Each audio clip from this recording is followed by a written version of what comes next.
Hmm. So, hello everyone. Thank you all for attending this meeting.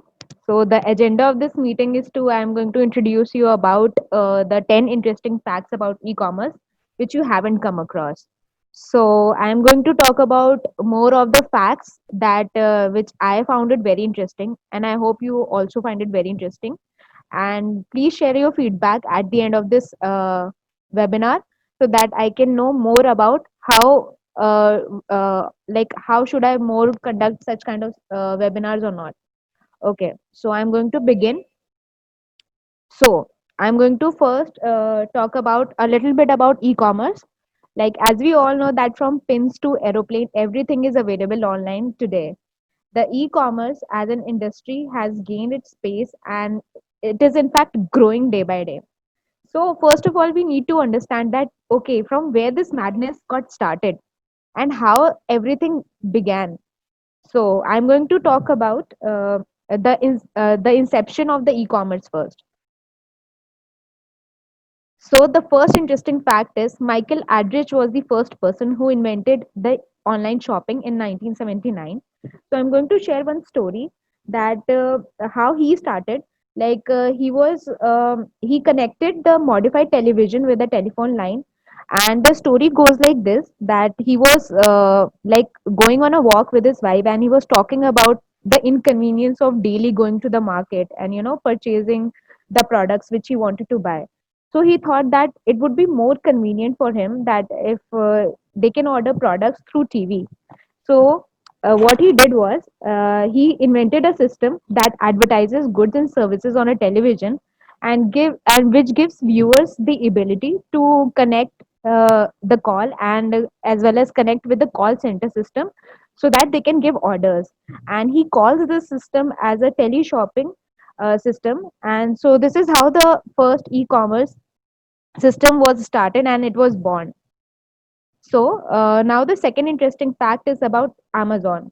As we all know that Amazon as a website was launched in the year 1995, but it did not make any profits for the first 7 years.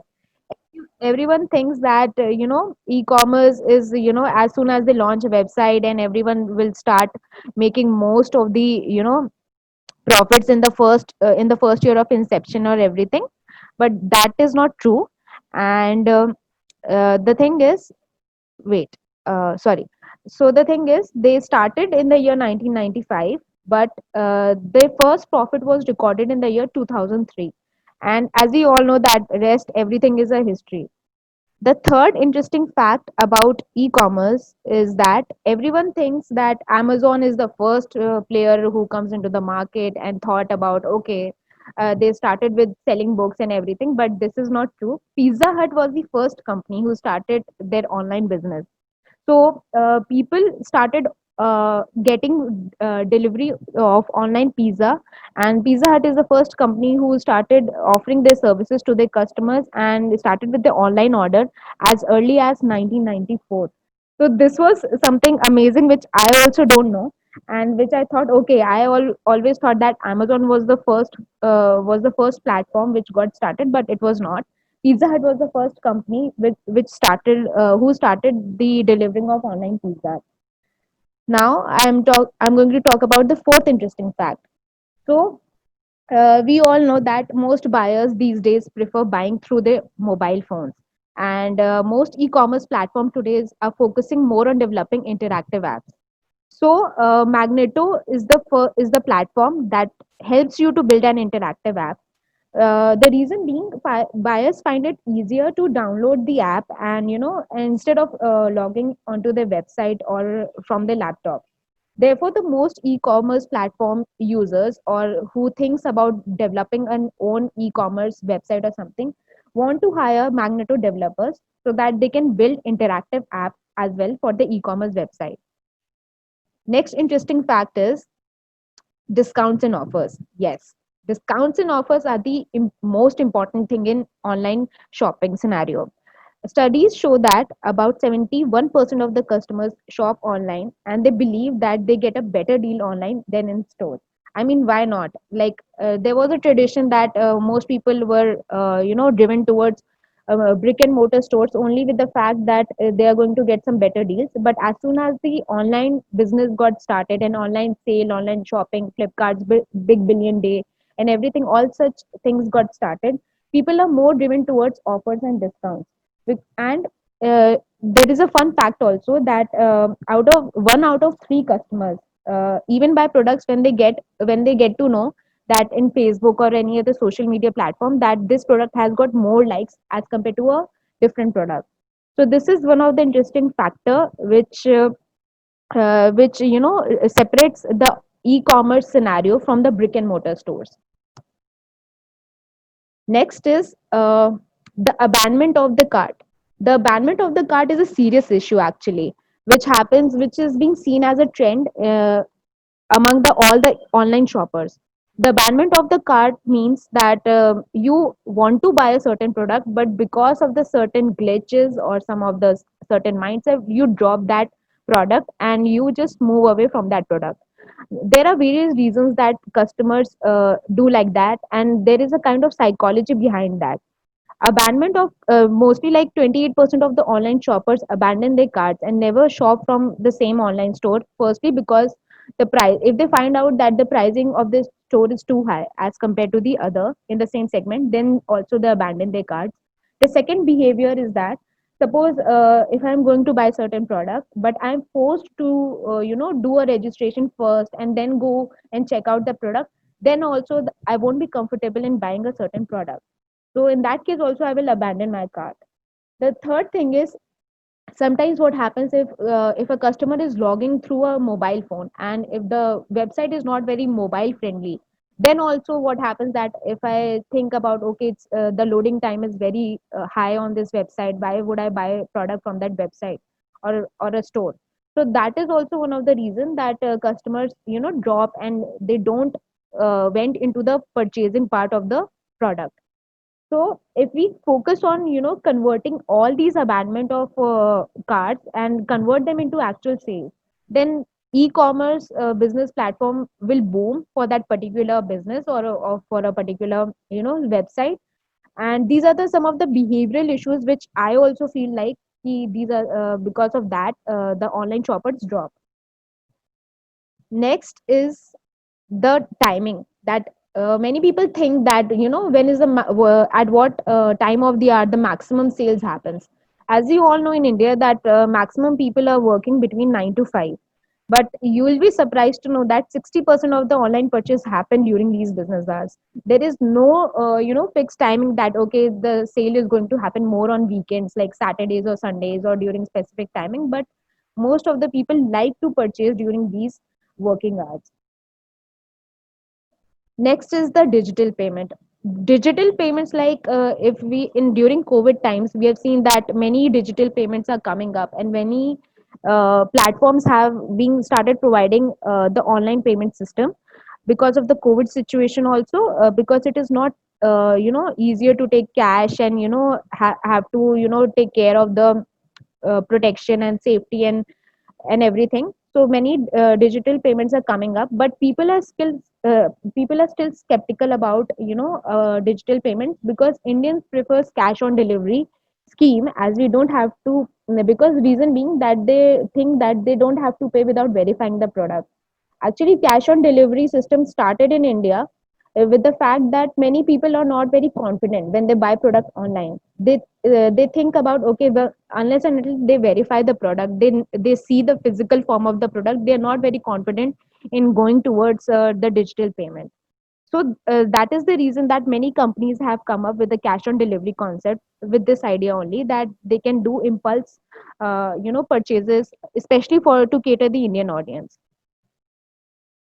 Next is the myth and reality about women being more shopaholic as compared to the men.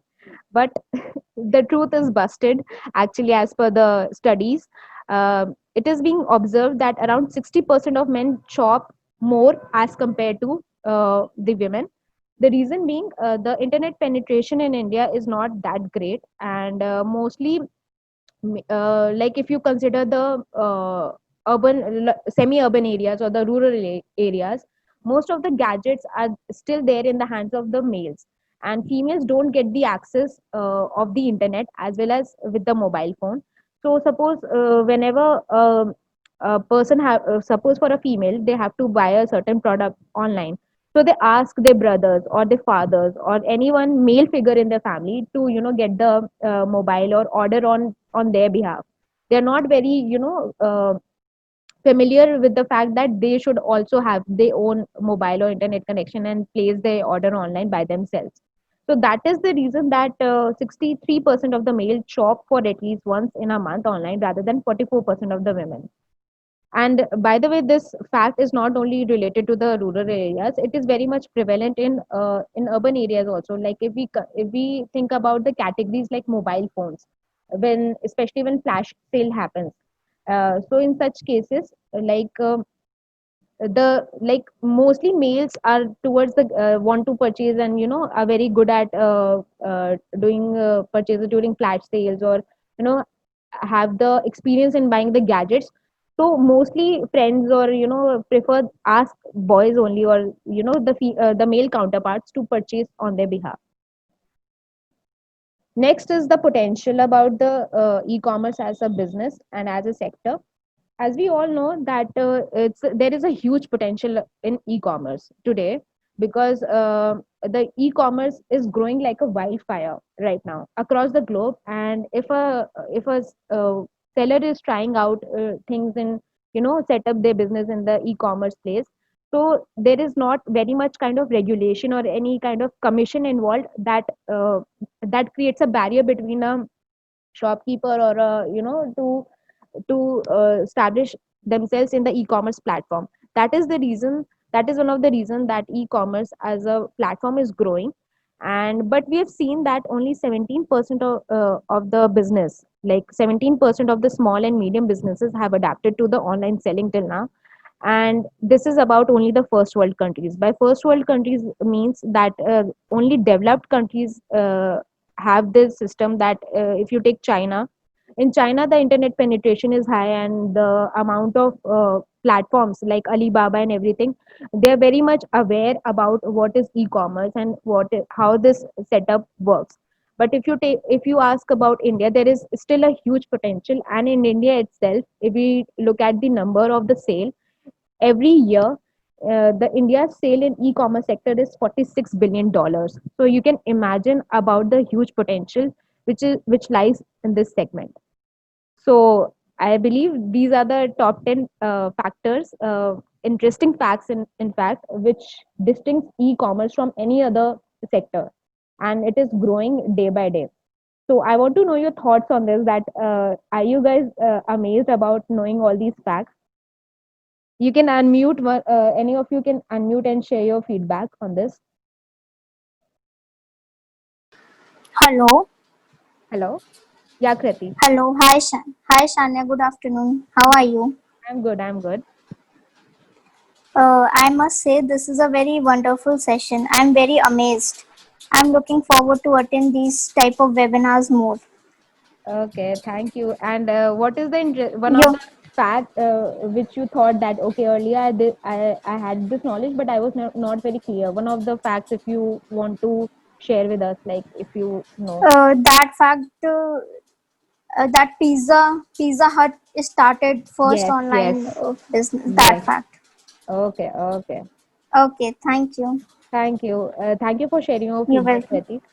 So You're yeah, welcome. so the bonus part about this meeting is that you can visit Ecom Identity, and where I teach about. I'm going to upload more session about how you can build your own website for your business or for any platform.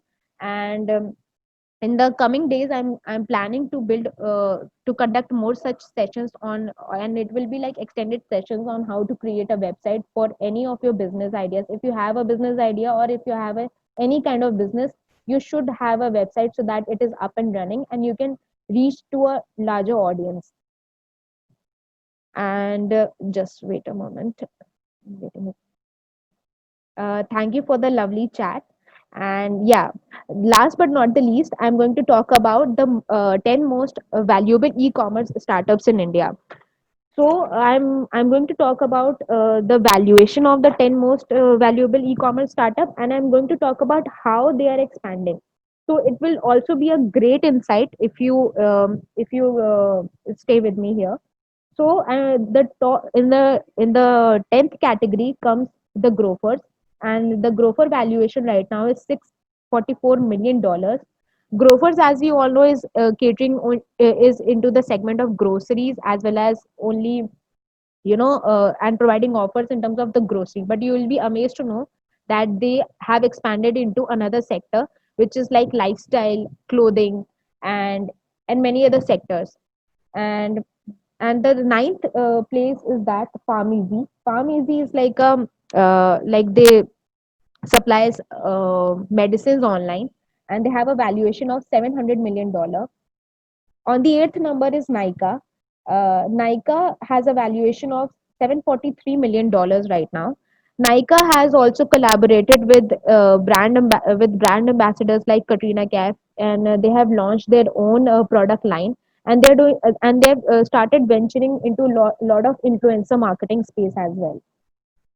Now on the seventh number, the startup is First Cry, which has a valuation of $1.2 billion, which is and this is the Asia's largest shopping store. And on the sixth number, it is Snapdeal, which has a valuation of $1.2 billion. Then on the fifth number is a Lenskart. Lenskart has a valuation of $1.5 billion. The special feature about Lenskart is that they don't outsource anything. They have their in-house marketing team. They have their in-house production team, which creates their own products, market their own products, and they have their own stores set up along with their own brand name. On the fourth place is the Big Basket, which has a valuation between 1.2 to $2.28 billion. And on the third stage, there is Udan, which is a very growing e-commerce startup. It has a valuation of $2.8 billion. And on the second place is the Paytm Mall, which has a valuation of $3 billion. And on the first place is, of course, Flipkart, which has a valuation of $20 billion. So, if we think about all these top 10 e-commerce startups, they have started venturing into various other categories. For example, if you, as I discussed about Grofers, who thought that Grofers went into categories like, lifestyle, clothing, etc. And but if we observe a trend about all these growing startups, they grow because they identified the growing categories which are very much growing in India. There are three major categories which are anyway growing in India, which is like food, clothing, as well as women accessories. So these are the highly purchased categories, and of course the fourth category is electronics and gadgets. So if we think about all these growing startups, all these startups have ventured into the different categories so that they can raise more funds and have a more IPO.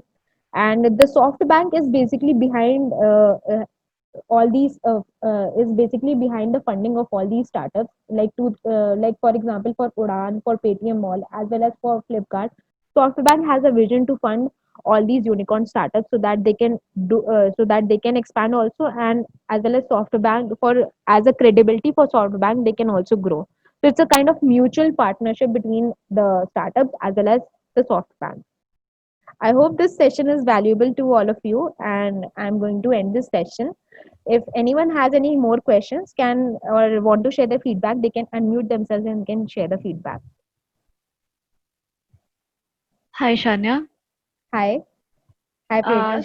Shania, this was really a very informative session, and I mean, two major facts I would like to discuss about. So, first one is the online shopping or related to Amazon and Pizza Hut. I was really unaware about it. Okay. I think most of us would agree with this because people Yes. usually think that Amazon is the first one who started Mm-hmm. e-commerce. Mm-hmm. And the second thing is like Grofers. I was completely unaware that it's also growing into lifestyle segment. So Mm-hmm. yeah, these two facts actually it was very informative session. Thank you for the session. Most welcome, and please watch my YouTube as well, and look out for my website ecomidentity.com for more such videos. And I hope if you have any other requirement, just let me know in the chat box. so that I can make more videos on and inform and guide you guys more about how to build an e-commerce store, or simply how to create a very fantastic website for your own business. Thank you so much. Take care. Bye bye.